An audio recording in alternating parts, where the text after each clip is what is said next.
Hello, hello, hello. How y'all doing? How's it going? I believe we have made it live. I'm just checking to see if everything is all good on all the spaces. Okay, cool. All good word, which means we can get into it. So, people, welcome back. I think everything's connected how it's supposed to be. We'll find out real soon, right? Pretty much how that's going to go. Um, and maybe, all right, make a mini adjustment on that camera. Okay, here we go. And hope that it stays in place. So, welcome everyone. Welcome, welcome. We are here with the Greater Self Vibes podcast. Y'all are joining in for another lovely episode. Pew, pew, pew. Just checking out how things are going on different stages and phases. We are all good on all the platforms, making sure, yep, the videos are videoing. How have y'all been? How you doing? How's it going?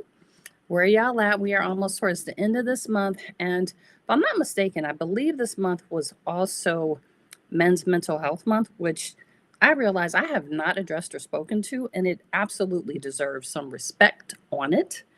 Um, Men carry a heavy weight that unfortunately it's really, really, really easy, especially for a lot of women and different people, to assume they don't have any feelings. Whole time they got whole real big feelings, and especially men that, happy belated Father's Day, that are fathers, that do have children, that do have young boys and young daughters that they care a whole lot about. And it's not always respected when they choose to show their level of love and care for their children. And that's really unfortunate. And I'm going to respectfully say I do not participate in the whole like telling women happy Father's Day when it is about fathers. And there are men that show up as real men, as real fathers for their children. And for those children that have the opportunity to have access to their fathers in a meaningful way, um, I'm excited for y'all. You get to have access to things that other people don't have. So if you are a young man and you grow up to become a father yourself, just know that at some point you're going to 100% understand exactly how your father was feeling when it seemed like nobody cared about his real life feelings, because they didn't. And as disrespectful as that is, men do have feelings. Their feelings are super important. And just because they're not out here crashing out at the same rate that maybe women do doesn't mean that they don't deserve to be honored and respected. So, for everyone that was able to honor and be respectful to a father on Father's Day, I appreciate y'all. Shout out, hands up, however you want to call it. But I thank y'all for doing that for them. And I sent a message out to my dad. He knows what it is. He gets it. I have been as respectful as I can be over the past years to show up the way he asked me to, which is to leave him alone, since he gets to deal with me the whole rest of his life. Lucky him. But not to be stuck on that part. And maybe, who knows, maybe there's another snippet or something that needs to come out next week that we can talk about and discuss. But last week, as we were going over things, bringing up the topics, doing the things, something that popped out or came up was the concept of overing.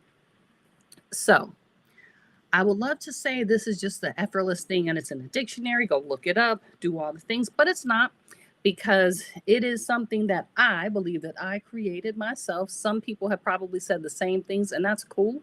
But if you didn't say it the way I said it or how I'm about to explain it now, then don't pretend later like you did because you heard this particular message. So let me paint a picture for you so that we can get into what overing is and how that actually shows up as self-erasure over time. Let's say it's a Monday night. You finished doing your work. You've spent your time with your family or loved ones or whoever's in your household. And I don't know, it's about maybe 11 p.m. or so. You've had a long day. You did your thing. You are like, you're done. Like low key, you've had enough for the day. But your phone rings. you don't even accidentally hesitate to pick it up. You immediately go pick up the phone and you are absolutely answering whoever is on that phone.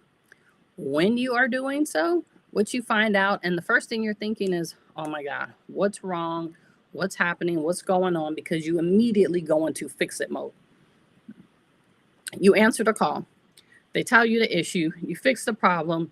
You hang up. You're like, don't even worry about it. Like, I got you. I'll take care of it right this minute at 11 something at night, because you don't have to wake up in the morning to go to the gym and work out and keep your body right or in a good space. So you do the thing. You go to sleep. You fix it. And when you're done, someone asks you, like, how are you doing? And then you just let them know, look, listen, Linda, don't even worry about me. I got you. We took care of it. Just go ahead and go on about your life, about your business. Be happy and be grateful for it. This is ultimately overing. So what that means from that example, and you're thinking like, how the heck is that overing? That's like what you're supposed to do if you're a good friend or a good family member or this or that. Yeah, that could be so, but you can be a good friend, a good family member, and not put yourself in a position where you are consistently showing up and overproducing, overperforming. Like, we're going to get into a whole bunch of overs. And I love, if you're in the audience, to like throw out the overs that you know, especially the ones that cause you to not be in a good space. But this is where I would say, for my strong friends, overing is something that you did not it's not innately naturally what you do. It is how you have been trained to survive your life or your existence. It is an unconscious thing that you learned over time. If I overperform, which is do more than what was asked of me or the expectations that were set, then I'm going to get recognition. I'm going to be supported. I'm going to be recognized if I continue to do so. So you kept doing it to get attention. Overgiving, giving past your capacity. Overgiving, and I'll talk about it a little bit later on, but it's not actually from the space that it should be from. If you're giving, it should come from a space of abundance, not from your fumes. Overcommitting, and this is picking that phone up at 11 o'clock at night, saying yes to things before you even check in with yourself and find out, do I even have the capacity to do this? Hence, overcompensating, filling in all those gaps where other people didn't, and aren't even respectfully probably even trying to. They're like, that's on them if they don't get their needs met, but you are constantly scanning and looking for, so over reading the situation and looking for, what are the ways that I can show up and help somebody before someone asks me to help them. Part of that could be a matter of, I don't want anybody to ask me for anything so that I even have to think about whether I do or don't want to. So you offer to help before a thing is even a thing. And then what you notice over time is people will ask you questions like, what do you need? And you don't even know, because as we were discussing last week, you get so good at learning what other people need and what they want and making sure that you show up for them that you have turned down the dial or the notches of you being able to actually know your own needs without needing a massive like pause, break, and stop to get there.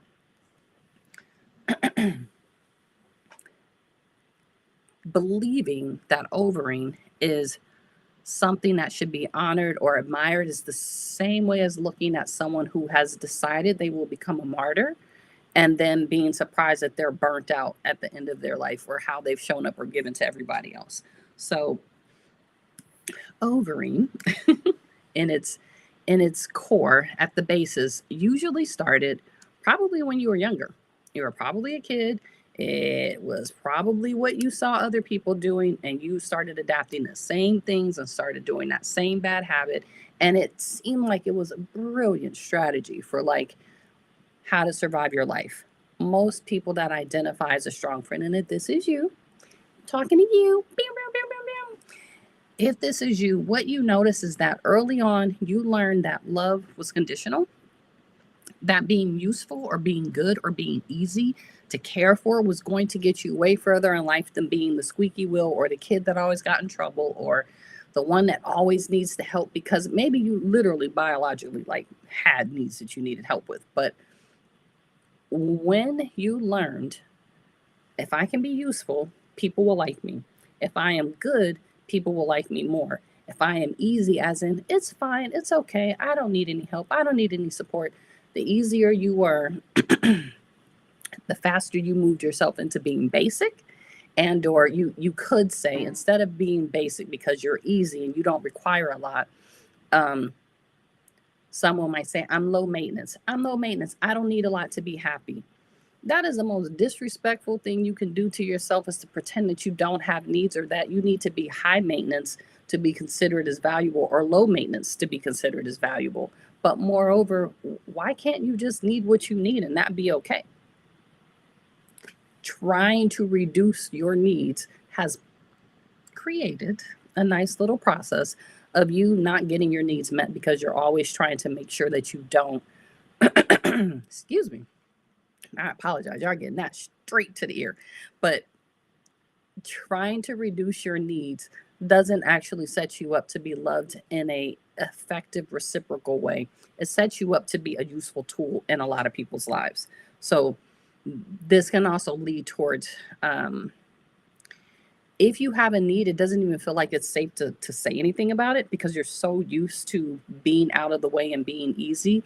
And when you grow up in a household of strong women or strong friends in your home, you learn that self-sacrifice is admirable. That if you can, and I'm going to keep saying it so you don't play yourself, being a martyr is not something to admire unless that is, you are giving your life to service to other people, then by all means, go off and do it. But the thing is, most of y'all aren't. So if you aren't choosing that lifestyle, if you aren't choosing to become a monk, to become a nun, to be in a space of service in that way, your self-sacrifice and choosing martyrdom causes a nice, lovely, beautiful picture of overing. These are a couple of the, I would say, archetypes, or some things that you may notice from when you were a kid, of how someone might have moved into a position or a space of overing. So there's a parentified child. So of course, as you all know, because everybody knows everything, and you can Google it on the internet if you don't. The parentified child is the one that learned early on, somebody needs to hold this ish together, because I don't know what these adults are doing, but I'm going to figure it out. Not proud of this, but there may have been a component where, for myself as a child, I lived in a house with my mom. Like, I was raised in a single parent household for a majority of my years until I moved to California and moved with my dad and my stepmom. But I my mom always had 3 jobs, like, at least off top. So she stayed working. So I learned, all right, how do I make it in this household as the oldest grandchild on my mother's side, because my dad had a lot of family members, but I didn't get access to them because we didn't live close by, or whatever the case, and all the things. But as adults, I definitely have a closer connection with that side of my family, for as much as I will allow myself to connect with people. So learning as a child that, all right, my mom has all these jobs. I need to make sure that I don't cause any problems, because also my little sister had a lot of actual recognizable health concerns that needed to be addressed, and different supports and things that she needed. So my job, big sister, take care of my little sister. Might as well just take care of the stuff my mom said. And respectfully, this is probably where the Aries would kick in. She would ask me to do stuff, but I would do other stuff that I thought was cooler and should be better. She was like, but I asked you to do this. Why couldn't you listen? I don't know. It's still a thing to this day. Anybody that deals with me knows that. But what I learned in that was, the more things I take care of and become more like an adult, the easier I will make everyone's life, and people will like me and they will respect me. And then I will be able to be an adult too and get to live that adult life, to the extent I probably snatched and robbed my little sister and my little cousin. And little as in by 1 year. So like, it wasn't that deep. But by 1 year of being older, deciding that I needed to be a grown up when we're in a toy store, and ruining for them who Santa Claus was, because I figured it out. I was like, wait a minute, ain't no real Santa Claus. And if your children are listening and you don't want them to know the truth, then I won't ruin it for them. But I absolutely ruined it for my sister and for my cousin, because I needed to make sure that we were all leveling up. So I've always been a bona fide fucker upper and a bully to make people better. My desire for people to be great started even as a kid. And I was like, we have to hurry up and grow up and become adults so we can take care of ourselves, so our parents don't have to worry about us and we don't need them for anything and they can live their lives and blah, blah, blah. Also, that beginning of, I'm in competition with the whole adult as a child.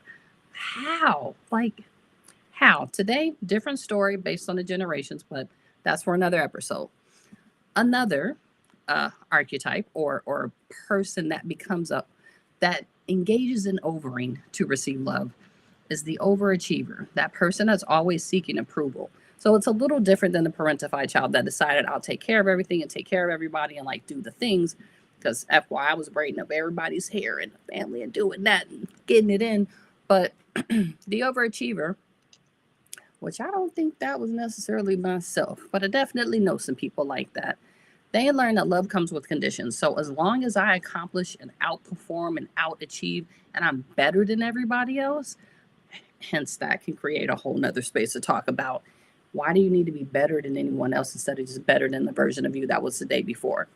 This person is going to do the most and all the time and on repeat. So they are always doing the most and doing more than what was necessary, overing like nobody's business so that they could receive love and attention. There's also the archetype or the person that you would call them the empath in maybe a chaotic environment.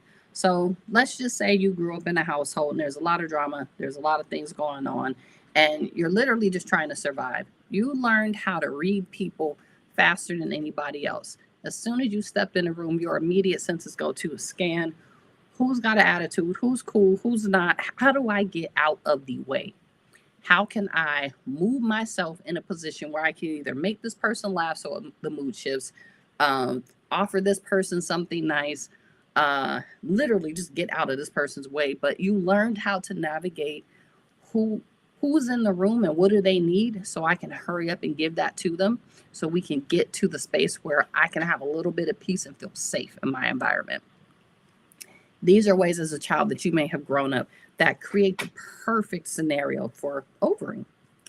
This is one of those things where it's like, yeah, you didn't grow up this way, but you were definitely probably over socialized into believing that the best way to show love is to perform for other people.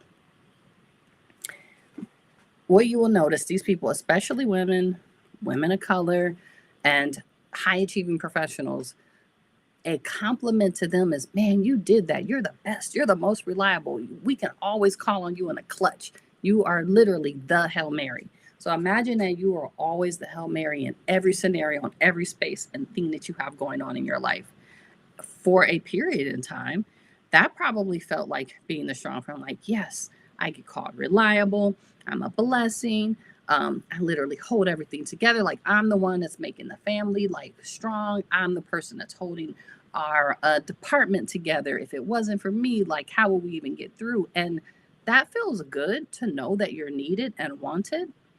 But what it, again, creates is this sense of then you're going to overperform and overproduce and not ever take the time to really look at if you're overwhelmed or if you're overcompensating or overdoing your job that you aren't being paid for just to have people say you're doing a good job. So you get some kind of attention to the point you stop knowing what you actually need. And there is a difference between being generous with your energy, time, your resources, your knowledge, and compulsive giving. Compulsive giving is kind of more along the lines of how overing even starts to happen. This is where, let me explain the difference this way. Generous love, or actually giving from a place of abundance, is just that. You are in a space where you're like, I have this to give, so I'd like to share it with you because I have more than enough. I'm aware of what all my needs are. I'm aware of how they can be cared for. And I not only know them, but I'm taking care of them and I'm making sure that they are being satiated to the point that I have excess. So I'd love to help and support you. Compulsive giving is giving from scarcity and fear. This is a space I have to give because if I don't give or do this, something bad is going to happen to me. And unfortunately, there's a lot of women that may find themselves, and I say women because I'm a woman, so I can more identify with this, despite me sharing like how men do have feelings and they care too. And they probably come in the same category of feeling like if someone does something for me, or some women, and you can just say yay or nay, you don't have to. If you've ever gone on a date and then the person like paid for like an extravagant experience, and back in the day used to be like, if you get lobster and steak, you got to put out for the night. And the thing is, believe it or not, there's still a lot of that kind of goes on today. It's not talked about as much, but this expectation that if I pay all this money or do all these things, then you need to perform for me, creates a space of feeling like, okay, in my position or in my space or in this interaction or relationship with someone, I have to overperform or overgive so that I can be safe, literally. Because who wants to have something taken from them that they didn't offer? So let me give it freely. Let me be open and share things that I maybe didn't want to, just so I can be safe and I can feel like if I gave it, then you can't take it from me. Oh gosh, there was something else I was going to say about that. But bigger picture, generous love versus compulsive giving are not the same. And when you're overing, you're in a state of compulsive giving. You're in a space of scarcity and fear. And your desire to have people care about you and like you is so strong that you're willing to F yourself over by giving what you really don't have, and then trying to show up and perform in a way that is not really in alignment with who you want to be or how you want to be. And probably more importantly, with whomever that person is that you're now finding yourself doing that with. And you keep doing it anyways because you don't want to find out that people don't like you or that they really know who you are. This is where that self-erasure starts to happen, or that quietly becoming invisible. There is this space where your nervous system becomes permanently calibrated to other people. So, kind of how I was saying earlier, you walk into a room, you immediately scan who needs what. You come into the party, and I am guilty until I'm not. You come into a party and you immediately look at, how can I help? How can I jump in? How can I make this easier for you? That's cool if you have the energy and time to do that. But if you are doing that because you don't want to enjoy yourself or relax or chill out, then what you will notice is you will do the most to overperform and help other people because you don't want anyone to find out that maybe you're not that interesting. Maybe you don't have very many cool things to talk about. You stop knowing not only who you are or how you are, but what even allows you to feel comfortable to perform or to not perform, for that matter, to share with someone who who is Dr. Z, or who is Z, who is Zeri, who was the little version, who is the version that's here today, because you got so good at being able to pay attention to everyone else, notice that whatever preferences you really had, you don't even know them anymore. It's kind of like, oh, I don't know. What do you want for dinner? I don't know. Just food. It doesn't matter to me. I'm easy. You then start to move into a space of making sure that you are that primary person so your identity shifts after a while, where you are easy. You're not complicated. You go with the flow. You become the dependable person that they always know. If we need somebody to roll, you're going to go. If we need someone that can just be easy, this person's going to be easy. And it starts to strip away who you may also be outside of how you function. This invisible isolation starts to happen more and more because the more you keep giving to other people, the less you start to know about yourself, the less you're able to articulate where someone could actually show up for you at, and the ideal that it's okay for you to even have needs and wants. You start to feel like, I can't let anybody know who I am, because then they're not going to like me if they find out that I am no longer overing, and I'm scared that I won't be able to have intimacy with anyone. And you start to isolate yourself from yourself, and your actual intimacy starts to look more like people know you for what you do for them, not who you actually are. This creates intimacy for other people. So I'm like, oh my God, she cares so much. She shows up, she does the things. But for you, you're like, I don't even know who I am or if I even like that. But I just know I'm not willing to lose not having access to people as my friend. And that's pretty sucky to be in that space, but probably happening to quite a few folks right this minute. Your body already knows this. And this is why what you may come to find or notice more often, especially when you are at the height and peak of your overing, you have things happening that don't make any sense. And when you go to the doctor, they can't even explain it. The chronic fatigue, the inflammation, the illness, the anxiety that never shuts off, hence you don't really sleep. And then you get like worried and depressed about the fact that you might be too tired to be able to function. And it creates this nice little loop and cycle that you keep telling your body, just suck it up and keep going, because people are going to love us and care about us more if we keep showing up and overperforming, overproducing, and overproviding what anyone else needs except ourselves. Until there's this moment where your body is 100% going to shut you down. You are going to be too sick to do work. You're going to have a health crisis. You might end up ending relationships because after a while, some people are like, I don't want to deal with someone who's always doing whatever I say or being a pushover. Like, you're always there and always doing the things. What about your needs? You don't even know what you want, which means I don't really know who you are. I just know that you do whatever I need and you serve those functions that I need you to serve, and you do them really well. But if someone were to ask me, who are you? What do you like? How do you even do things? They wouldn't even be able to answer, because respectfully, you never allowed them to get to know you because you don't know you. And this is how the self-erasure starts to happen from overing. So when nobody is actually watching you, you may notice, dang, I don't even know who I am. I don't even know how I got here.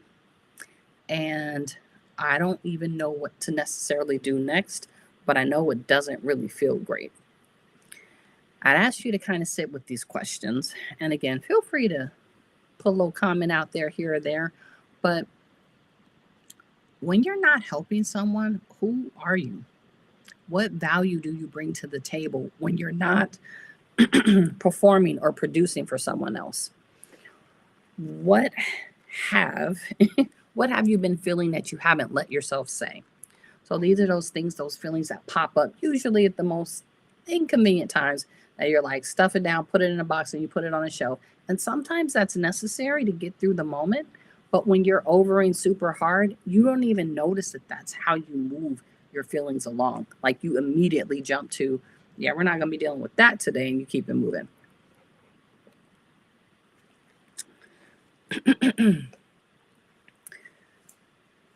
If someone were to say, what do you actually need in this moment? And not, how can you fix something for them? What can you do for them? How can you be of service to them? Just for you. Would you even know?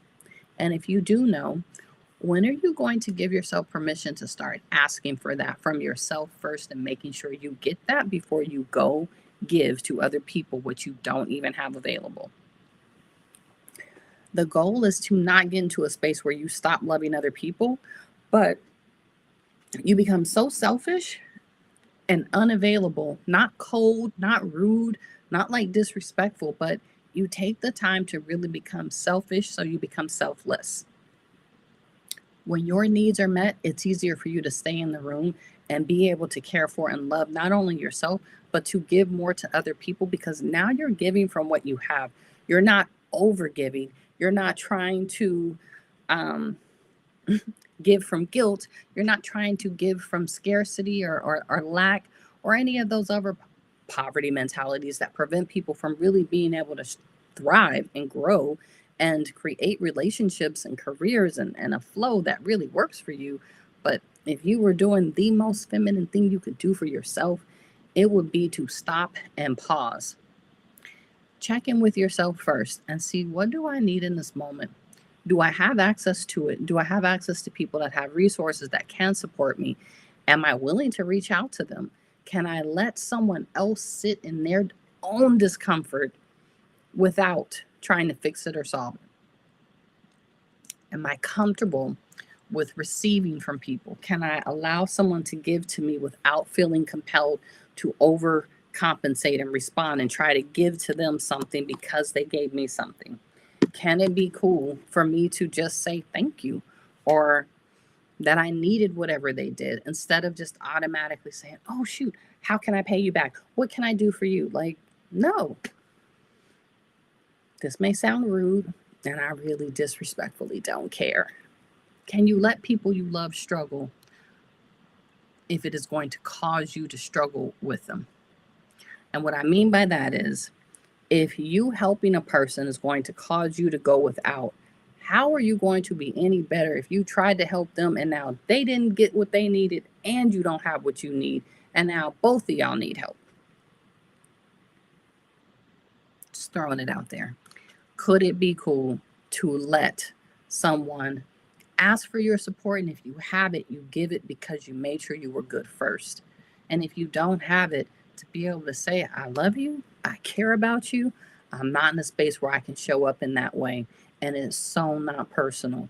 It's just the space where I'm at right now. Might not be the easiest, but you might want to try it on. And to be fair, just because someone says they can't help you doesn't mean that they no longer care about you or love you. And vice versa, if you don't give to them and they say they don't care about you or love you, respectfully, I guess that just lets you know what the status of your real relationship was, and now you don't even have to allow that person to continue to take up space in your life. This is my opinion.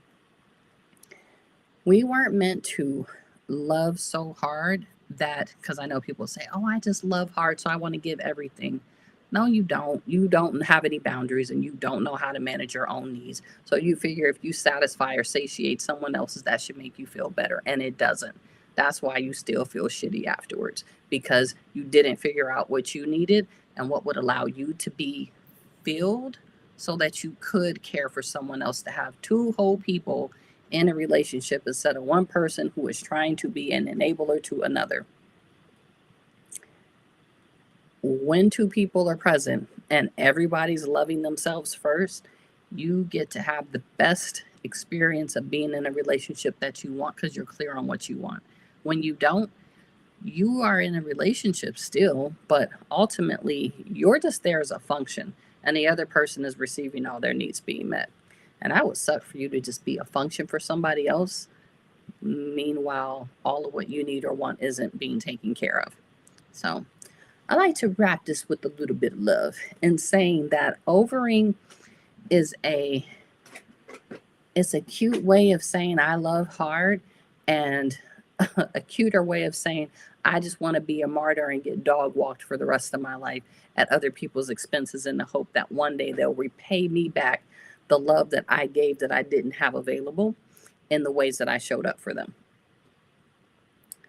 So I challenge you all, consider stop overing, overperforming, overproducing, all the overs that you can imagine, so you can prevent yourself from being in a space where you're overwhelmed and not even able to care for yourself anyways.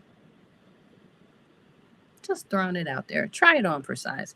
Let me know if you have any questions or thoughts about overing and how you can do or not do those things. I'm pretty sure in about August or so, I'll be offering another chance to disconnect to reconnect, so you can be in a position to explore and learn how do we stop the overing in its tracks and start recalibrating how we want to go about doing life in a way that really makes sense and works for you and even the people you care about. And respectfully, they'll probably appreciate you more when they learn, like, oh, finally, she's making sure she's good first before she gives to us. That way, we're not taking food literally out of her mouth or her family's, because she made sure she was good. I would say, yeah, that's probably about all I had to share for today, because it's not like this was a short episode. So I appreciate you if you were able to rock with me and hang out to the end.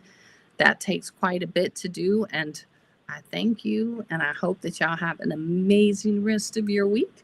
And feel free to share this with a friend, especially somebody that you know is an overer and they are over there overing like nobody's business. Tell them to listen to the episode and tell them with love, like, care about you. I just want you to hear what it sounds like and what's happening in the meantime, so you can make some different choices and then be there to support them. Better yet, if the friend is you, run it back again and just let it sink in and make some different choices. But I look forward to hearing from y'all soon. So, like I said, leave your comments. Can't wait to hear your thoughts or views. Share the podcast, share the YouTube channel, and I will see y'all later. Oh, yeah. It totally wouldn't hurt if you wanted to just sign up for the newsletter where I share more insights and more information than just what comes out here. So you can stop overing. May you guys have a great rest of your evening, and thank you again for your attention and time. I appreciate you.